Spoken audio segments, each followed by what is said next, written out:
मेरे प्यारे आका सल्लल्लाहु अलैहि वसल्लम के प्यारे दीवानों, मैं इसको इस मजमून को थोड़ा सा करीब करने की कोशिश करूं तो बात अच्छी तरह समझ में आएगी। आप भी नमाज पढ़ते हैं, अल्लाह की तौफीक से हम भी नमाज पढ़ते हैं, हम लोग दुआएं करते हैं, आप भी दुआएं करते हैं। कभी हमारी दुआएं सर के ऊपर तक नहीं पहुंच पाती। हम वज़ाइफ करते हैं, वज़ाइफ के बाद हम अल्लाह की बारगाह में इल्तिजा करते हैं। हमारी दुआएं बसा औकात कुछ कबूल भी होती हैं और कुछ कबूल भी नहीं होती। हमारी जिंदगी का मामला यह है कि मदीना मुनव्वरा पहुंचकर रसूल आजम सल्लल्लाहु अलैहि वसल्लम के मुवाज़िह अक़दस के सामने खड़े रह करके हम दुआएं करते हैं और उसके बाद कुछ दिनों के बाद, याद रखें इस चीज को, किसी की दुआ अल्लाह रद्द नहीं फरमाता, लेकिन दुआ की कबूलियत के 3 तरीके हैं। लेकिन जो मांगो वो मिल जाए ये अल्लाह हर किसी को नहीं अता करता, ये उसको अता करता है जिसको परवरदिगार ने ताजे विलायत अता फरमा दिया है और जिसे जन्नत का वारिस बना दिया है। अब आप देखें मेरे प्यारे आका सल्लल्लाहु तआला अलैहि वसल्लम के प्यारे दीवानों, रोजाना बहुत सारे लोग उलमा और मशाइख के पास जाकर के अर्ज करते हैं, हजरत आपने ये फरमाया था 40 दिन ये अमल करो, मैं कर रहा हूँ लेकिन मेरी बात अभी तक नहीं बनी। मैं ये अमल कर रहा हूँ, मेरी बिगड़ी अभी तक नहीं बनी। मैं ये वजीफा पढ़ रहा हूँ, मेरी परेशानी अभी तक दूर नहीं हुई। अल्लाहु अकबर, यकीनन फरमाने रिसालत माब सल्लल्लाहु अलैहि वसल्लम तो हक है, फिर ये मामला कहाँ अटक रहा है? तो सुन लें, आकाए करीम सल्लल्लाहु तआला अलैहि वसल्लम ने उसकी दुआ की कबूलियत का वादा फरमाया है और बशारत अता फरमाई जिसके हलक के नीचे हलाल का लुकमा उतरता हो और फिर वो बंदा बारगाहे समदियत में हाथ उठाए तो इससे पहले कि वो अपनी ज़बान से कुछ कहे, उसके इरादे पर मौला उसकी हाजतों को पूरी फरमा दिया करता है। ऐ रसूल आज़म सल्लल्लाहु अलैहि वसल्लम के दीवानों, अब आइए मैं आपको बताऊं, एक अमल अगर पूरी दुनिया का मुसलमान इख्तियार कर ले, पूरी दुनिया का मुसलमान अपना ले, पूरी दुनिया का मुसलमान उसका आदी बन जाए, मैं यकीन के साथ कहता हूँ औलिया के फैजान से, रसूल आजम के फैजान से, कुरान मुकद्दस के फैजान से अल्लाह उसकी भी बिगड़ी बना देगा, उसके भी काम बना देगा। वो चीज कौन सी है? तो वो तकवा की दौलत है, वो अल्लाह से डरने की दौलत है। आइए मैं आपको बताऊं, कुरान ने जब वली की तारीफ की तो कहा अल्लदीना आमनु व कानू यत्तकून, जो ईमान वाले हैं और अल्लाह से डरते हैं वो अल्लाह के वली हैं। मेरे प्यारे आका सल्लल्लाहु अलैहि वसल्लम के प्यारे दीवानों, आपका हमारा डरना, ये डरना सिर्फ जबानी है, अमलन हमारी जिंदगी में अल्लाह का डर दूर तक दिखाई नहीं देगा। यही वजह तो है कि हम अगर अपने बच्चे को उंगली उठाकर कहें बेटे इधर आओ तो बेटा बात नहीं मानता, लेकिन गौसे पाक मुर्दे को ठोकर मारे तो मुर्दा जिंदा होता दिखाई देता है। या अल्लाह माजरा क्या है? मुर्दे को गौसे पाक ने खिलाया नहीं, ठोकर मारते हैं तो जिंदा हो जाता है। जिस बच्चे को पूरी जिंदगी खिलाए हैं वो बच्चा बात नहीं मानता तो जवाब मिलेगा गौसे पाक का कदम गुनाहों की तरफ नहीं उठा, गौसे पाक का कदम अल्लाह के इरशाद के खिलाफ नहीं उठा। और इतना अजीम कदम था गौसे पाक का कि गौसे पाक फरमाते हैं कदमी हादिही अला रक़बति कुल्ल वलिय्यिल्लाह, कि मेरा ये कदम सारे औलियाए किराम की गर्दन पर है। आइए समझते हुए चलें, ऐ रसूल आजम सल्लल्लाहु अलैहि वसल्लम के दीवानों, गौसे पाक जो कह दे मौला वो कर दे, गौसे पाक जो चाहे मौला वो कर दे, गौसे पाक जो कह दे मौला उसे कबूल कर ले। बल्कि गौसे पाक रज़ी अल्लाह तआला अन्हु अगर ये चाहे कि इस चोर को मैं कुतुब बना देना चाहता हूँ तो मौला चोर को भी कुतुब के मकाम पर फाइज फरमा दे। मैं सब हैरान हूँ, या अल्लाह ये माजरा क्या है? सारी बातें गौसे पाक की सुनी जा रही हैं, सारी बातें गौसे पाक की कबूल की जा रही हैं, सारा काम गौसे पाक का होता चला जा रहा है। तो कुरान कहता है वमन यत्तकिल्लाह यजअल लहू मिन अम्रिही युसरा, जो अल्लाह से डरता है अल्लाह उसके सारे काम को आसान फरमा दिया करता है।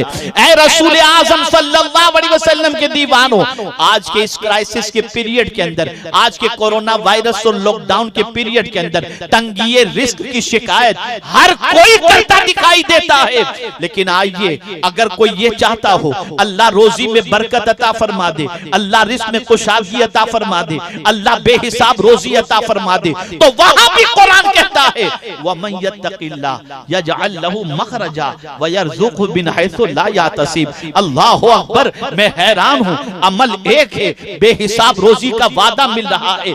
आखिर क्या वजह है कि औलियाए किराम अलैहिमुर रिदवान के दस्तरखान से कोई भूखा नहीं जाता था, जमीन पर थे तब भी खिलाते थे और जमीन के अंदर हैं तब भी खिला रहे हैं। लेकिन आप जरा देखें, मुझे मदरसा चलाना है तो मुझे सेठों को गुजारिश करनी पड़ेगी, भैया जरा चंदा दीजिएगा, मदरसे का ख्याल कीजिएगा, 150 बच्चे पढ़ रहे हैं, टेंशन माइंड पर रहता है, सैलरी का क्या होगा, बच्चों का क्या होगा, सेठ से गुजारिश करनी पड़ती है। लेकिन मैं हैरान हूं, जिसके दस्तरखान पर रोजाना बेहिसाब लोग खाने के लिए आते हो, उस गौसे पाक को कभी किसी सेठ के पास गुजारिश करते हुए हम नहीं देखते, गौसे पाक को भी नहीं देखते, गरीब नवाज को भी नहीं देखते कि किसी सेठ से कहे हो जरा लंगर का ख्याल रखना, ऐ मेरे करीम ये लंगर चलता कैसे है, तो जवाब मिलेगा जो अल्लाह से डरता है अल्लाह उसके सारे काम को आसान कर दिया करता है।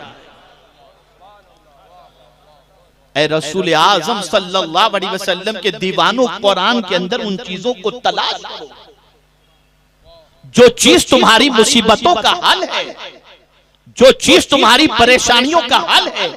गौसे पाक कुरान के आमिल थे, गौसे पाक अल्लाह के डरने वाले बंदे थे, और ऐसे डरने वाले बंदे, ऐसे डरने वाले बंदे कि शुभ वाली चीज से भी अपने हाथ को बचाए हुए नजर आते हैं। मुझसे बड़ी लतीफ बात है, बॉम्बे के एयरपोर्ट पर एक इमिग्रेशन ऑफिसर मुस्लिम ने मुझसे एक सवाल पूछा गौसे पाक से मुतल्लिक। उसने मुझसे ये सवाल पूछा कि हजरत ये बताइए कि हमारी नाइट शिफ्ट अगर होती है, 2 रातें हम जग लेते हैं तो फिर चलना हमें दुश्वार होता है, पैर लड़खड़ाने लगते हैं, तबीयत में बदमज़गी पैदा हो जाती है। हजरत ये बताइए, ये अल्लाह वाले और खास तौर पर गौसे पाक 40 साल तक इशा के वुजू से फजर की नमाज उन्होंने अदा की, तो क्या उनके पैरों में लड़खड़ाहट या उनको नकाहत नहीं होती? ये सवाल उसने पूछा। तो मैंने कहा बेटा, मुझसे ही बैठे, तो मैंने उससे कहा बेटा जैसा सवाल है इंशाअल्लाह उसके मुताबिक मैं तुम्हें जवाब दूंगा। उसने कहा हजरत फरमाएं। मैंने कहा हम में और गौसे पाक और औलियाए किराम में बड़ा फर्क है, हर एतबार से तो फर्क है, लेकिन खास एक फर्क ये है कि हम जिस्म को तवाना बनाते हैं, वो रूह को तवाना बनाते हैं। हम जिस्म को ताकतवर बनाते हैं, वो रूह को ताकतवर बनाते हैं। और याद रखना, जिस्म पर हुकूमत रूह की है, रूह पर हुकूमत जिस्म की नहीं है। और रूह की गिज़ा अलग है, जिस्म की गिज़ा अलग है, जिस्म की बीमारी अलग है, रूह की बीमारी अलग है। जिस्म बीमार हो पता चल जाता है, रूह भी बीमार हो तो पता चल जाए। जिस्म बीमार हो तो खाना अच्छा नहीं लगता, जिस्म बीमार हो तो पानी अच्छा नहीं लगता, जिस्म बीमार हो तो शरबत अच्छा नहीं लगता, और रूह बीमार हो तो नेकियां अच्छी नहीं लगती। रूह बीमार हो तो अल्लाह की इबादत में मजा नहीं आता, रूह बीमार हो तो सजदे में कैफ नहीं मिला करता, रूह बीमार हो तो अल्लाह से डरने का जज्बा पैदा नहीं होता। ऐ रसूल आजम के दीवानों, जिस्म को तवाना बनाने के लिए इंसान टॉनिक इस्तेमाल करता है, और रूह को तवाना बनाने के लिए कुरान की तिलावत करनी चाहिए, सजदा करना चाहिए, बंदगी रब करना चाहिए, रोजे रखने चाहिए, अल्लाह की इताअत करनी चाहिए, हलाल गिज़ा खानी चाहिए। मैं पूरे चैलेंज के साथ कहता हूं, जरा रूह को तवाना बनाने की कोशिश करो, जरा रूह के इलाज की कोशिश करो, जरा रूह के सिलसिले में मेहनत और मशक्कत करो, तो पता चलेगा। मेरे प्यारे आका सल्लल्लाहु तआला अलैहि वसल्लम के प्यारे दीवानों, तो अर्ज ये कर रहा था, एक अमल है। और मैं जब कुरान का मुताला और रसूल आजम सल्लल्लाहु अलैहि वसल्लम की सीरत को पढ़ता हूँ तो मुझे हैरत होती है कि इस एक अमल पर इतना उभारा गया है, तकवा पर इतना उभारा गया, इतना उभारा गया, इतना उभारा गया कि हद तो ये है कि तकरीब निकाह की है, तकरीब निकाह की है। लेकिन हुजूर सल्लल्लाहु अलैहि वसल्लम खुतबे में जो आयत पढ़ते हैं वो भी तकवा। ये नहीं पढ़ रहे फन के हु महताब लकुम मिनन निसाई मसना वसुला सवरुबा। ये नहीं पढ़ते वमिन आयाते ही अन खलक लकुम मिन अनफुसिकुम अज़वाजन लितस्कुनु इलैहा।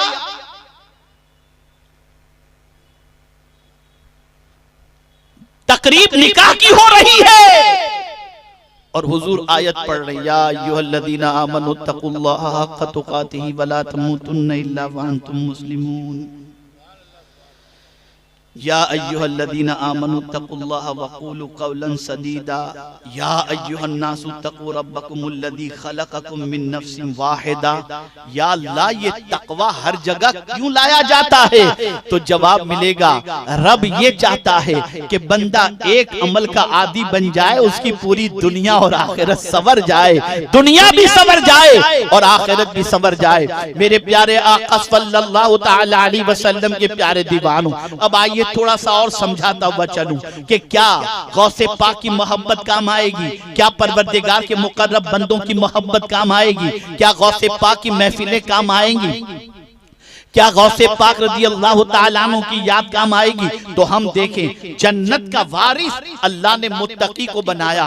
परवरदिगार जल्ल जलालहू ने मुत्तकी के सारे काम को आसान फरमा दिए। परवरदिगार ने मुत्तकी को बेगुमान और बेहिसाब रोजी का वादा फरमा दिया। अब आइए हम देखते हैं, जरा गौर से सुनिएगा, खास तौर पर मेरे नौजवान भाइयों से मैं गुजारिश करूंगा कि कान लगा करके सुने। कहां जा रहे हो, किस सम तुम्हारा सफर है, कहां दोस्ती के हाथ बढ़ा रहे हो, व्हाट्सएप और फेसबुक के ऊपर कहां कहां तुम बढ़ रहे हो और किसकी तरफ दोस्ती का हाथ बढ़ा रहे हो? आओ कुरान से पूछते हैं, किसकी दोस्ती तुम्हें दुनिया में भी काम आएगी और किसकी दोस्ती तुम्हें आखिरत में काम आएगी? अल्लाह अकबर। दुनिया के जितने दोस्त हैं मुसीबत के मौके पर साथ छोड़ देते हैं, परेशानी के मौके पर साथ छोड़ देते हैं, बल्कि कोरोना ने तो कयामत से पहले कयामत बता दी। अल्लाह अकबर कि अगर भाई कोरोना का शिकार है तो भाई मिलने नहीं जाता कि कहीं कोरोना चिपक न जाए, दफनाने के लिए नहीं जा पाता। मैं उस फैमिली को जानता हूं जिस फैमिली में 5-6 बच्चे हैं और उसका बाप कोरोना से इंतकाल हुआ, पूरा घर क्वारंटाइन था, बाप के जनाजे में एक बेटा भी शरीक न हो सका। क्या आंख खोलने के लिए ये कोरोना और कोविड-19 काफी नहीं? पता चल गया कि ऐसे मौके पर कोई किसी के काम नहीं आता। जब यहां कोई किसी के काम नहीं आता तो वहां के हवाले से तो कुरान ने कह दिया, वाज़ेह लफ्जों में कह दिया कि कयामत के दिन बेटा बाप से भागेगा, बाप बेटे से भागेगा, माँ बेटे से भागेगी। कयामत में तो कोई किसी का नहीं होगा, बल्कि परवरदिगार फरमाता है वकुल्लुहुम आतीही यौमल क़ियामत फरदा। हर शख्स कयामत के दिन तन्हा आएगा। तो जब दुनिया में हमने देख लिया कि इस छोटी सी दुनिया के अंदर मुसीबत में हमारे कोई काम नहीं आता, तो कयामत की जब नफ्सी नफ्सी की कैफियत होगी, यहां तक फरमाया गया कि मां अल्लाह की बारगाह में अर्ज करेगी, मेरे मौला मेरे बच्चे को फिदिये में ले ले, इसे जहन्नम में डाल दे लेकिन मुझे जन्नत में डाल दे। मां कहेगी अल्लाह की बारगाह के अंदर। जिस बेटे की परवरिश में मां ने अपना सब कुछ खर्च कर दिया, वो मां कयामत में बेटे से कोई तवक्को भी नहीं रखेगी और न बेटे की परवाह करेगी। एक दूसरे से भाग रहे होंगे, एक दूसरे की पहचान नहीं होगी। उम्मुल मुमिनीन हजरत आयशा सिद्दीका रज़ी अल्लाह तआला अन्हा ने आकाए करीम सल्लल्लाहु अलैहि वसल्लम से दरियाफ्त फरमाया, तो सरकार सल्लल्लाहु अलैहि वसल्लम ने यही फरमाया कि कयामत में लोग नफसी नफसी में होंगे, एक दूसरे को कोई देख भी नहीं रहा होगा, सबको अपनी फिक्र होगी। लेकिन कुर्बान जाइए मेरे रब की अजमत पर कि हुजूर के सदके में मेरा मौला इस उम्मत पर करम फरमाकर वहां भी काम आने वालों की निशानदेही फरमा दे कि अगर तुम ये चाहते हो कि वहां भी तुम्हें कोई काम आए तो आओ मैं तुम्हें निशानदेही कर देता हूं। जब कभी दोस्ती या मोहब्बत का चिराग जलाना चाहो तो सीने में उसकी मोहब्बत का चिराग जलाना जिसकी दोस्ती के हवाले से मैं तुम्हें निशानदेही करता हूं। तो कुरान ने क्या कहा, अल अखिल्ला यौमइज़िन बअदुहुम लिबअदिन अदुव्व इल्लल मुत्तकीन। कयामत के दिन बाज जिगरी दोस्त दुश्मन बन जाएंगे, दुश्मन बन जाएंगे, लेकिन जो अल्लाह से डरने वाले बंदे होंगे और उनसे अगर कोई मोहब्बत करता होगा तो कुरान कहता है कि वो दुश्मन नहीं बनेंगे, वो तो उस वक्त तक जन्नत में कदम न रखेंगे जब तक कि अपने मानने वाले को अपने साथ लेकर के न जाए। इसी को आला हजरत अजीमुल बरकत कहते हैं। इस निशानी के जो सग हैं नहीं मारे जाते, इस निशानी के जो सग हैं नहीं मारे जाते हश्र तक, दुनियाई में नहीं, हश्र तक मेरे गले में रहे पट्टा तेरा। या गौस कयामत तक मेरे गले के अंदर आपकी गुलामी का पट्टा रहे ताकि कयामत के दिन हम मारे न जाएं, बल्कि ये गुलामी का पट्टा हमारी नजात का सामान बन जाए। मेरे प्यारे आका सल्लल्लाहु तआला अलैहि वसल्लम के प्यारे दीवानों, तो सैयदना गौसे पाक हों या औलियाए किराम अलैहिमुर रिज़वान की ज़बाते मुक़द्दसा हों, इनसे मोहब्बत, इनसे अकीदत, इनकी उल्फत दुनिया में भी काम आएगी, आखिरत में भी काम आएगी। बल्कि सुनो, हदीस मुबारका में मौजूद है, एक हाफिज कुरान ऐसे 10 आदमियों की बख्शिश करवाएगा जिन 10 आदमियों पर जहन्नम वाजिब हो चुका होगा।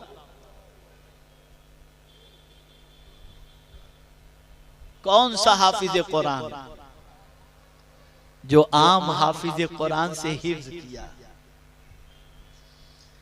जो 4 साल की उम्र में हिफ्ज करना शुरू किया और फिर 10 साल की, 8 साल की, 11 साल की, 12 साल की, 14 साल की उम्र में जिसने हिफ्ज मुकम्मल किया, जब उसकी ये शान है तो जो गौस माँ के पेट से 17 पारे के हाफिज बनकर पैदा हों, उस गौस की शान क्या होगी, उनका मकाम क्या होगा, उनका मर्तबा क्या होगा।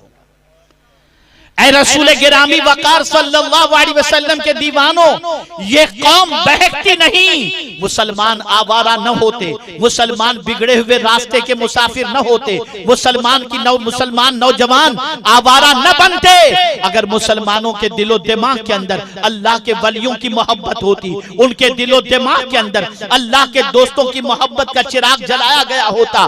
मैं आपको मिसाल के जरिए समझाता हूँ, खुदा की कसम, अल्लाह के वली के करीब कोई बैठ जाए तो अल्लाह के वली उसे खुदा से करीब कर देते हैं। आपको मैं मिसाल के जरिए समझाऊं, आप मुंबई में रहते हैं, आपका बड़ा आलीशान फ्लैट है, आपका बेडरूम भी बड़ा जबरदस्त है, एसी भी लगा हुआ है, सारी सहूलतें आपके पास हैं, लेकिन फज्र के लिए मस्जिद में नहीं जाते, कुरान शरीफ जल्दी से तिलावत नहीं करते, अल्लाह अकबर। लेकिन आप यहाँ से गए अजमेर मुकद्दस, वहां पहुंचे, खादिम के हुजरे में रह रहे हैं, खादिम के कमरे में नीचे बिस्तर लगा हुआ है, एसी भी नहीं है, जो खादिम खाना खिला दे वो खा लें, लेकिन जैसे ही अजान हुई जल्दी से भागे मस्जिद में कि नमाज पढ़ लूं, चलो कुछ कुरान कर लूं। या अल्लाह, माजरा क्या है, अपने घर में आराम से फ्लैट में रहते हुए कभी कुरान की इतनी फिक्र नहीं हुई, इतनी नमाज की फिक्र नहीं हुई, और वहां पहुंचने के बाद ये फिक्र कैसे हो गई? तो जवाब मिलेगा, वहां तू घर वाले के करीब था, यहाँ अल्लाह वाले के करीब हो गया। तो जब तू अल्लाह वाले के करीब होता है तो अल्लाह वाले तुझे खुदा से करीब कर दिया करते